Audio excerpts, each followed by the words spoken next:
Hello and welcome. This is Lisa Jones, and you are listening to the Exploring Death podcast.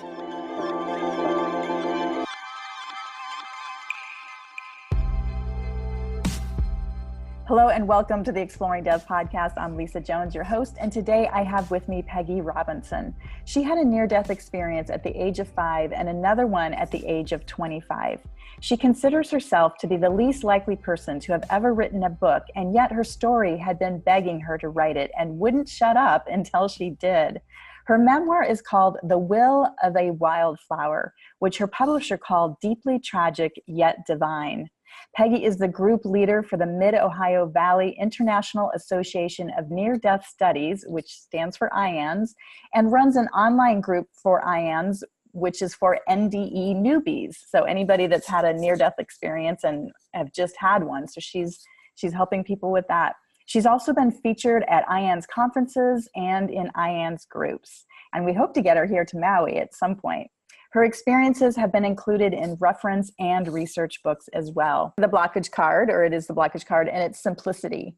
And so what I'm getting about that is it's just about you finding time to, simplify and it's kind of just confirmation of what you're saying just at this time of your life. I mean, it's like, your kids are grown and you finally have the time to really observe the wisdom that you've been gaining all these years, And so the more that you can let go of anything that's pulling at your attention or things that you don't want to deal with, the better. That's what simplicity is all about. And the second card is your action card, which is acceptance.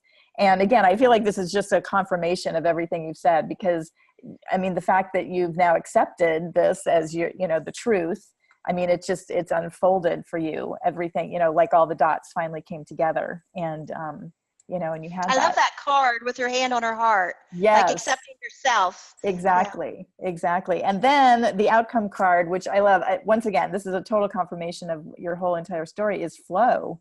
And I feel like that's what happened. And again, I've got chills as I'm saying this is, once you were able to write the story and all the dots coming together, and then boom, you started just getting, I'm not even sure if it was then or before, but, once you recognized that you had the near-death experience and just allowed yourself, because you got those knowing feelings, those knowing, intuitive hits, I'll call them, which led you down the path of your life's mission, your life's purpose.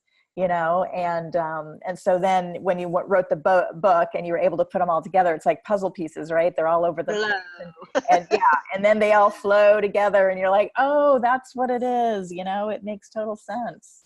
So what a beautiful, what a beautiful arc, the whole, I mean, as your publisher said, it's a tragic story, and yet it's so divinely guided and so divine, and what a gift for other people reading this, because there's so many people that, whether they were unloved or they felt unloved, I think you're such a gift for them. And I'm really thrilled that you've written this so that people can find that. And do you feel that your book helps people connect with that idea that they're loved even if their family doesn't love them?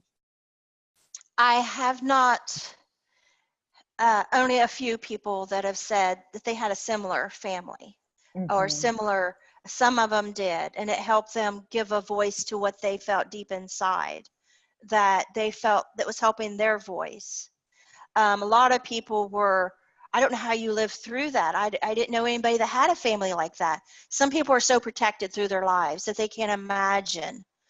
But when they read this, they see that this stuff is real, that kids are abused, and these families can be like this. Now, I'm hoping my book makes people appreciate the love they did have when they were growing up, because maybe they don't appreciate and don't realize that not everybody got that.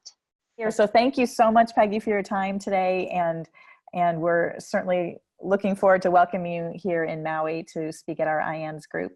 And have a wonderful day.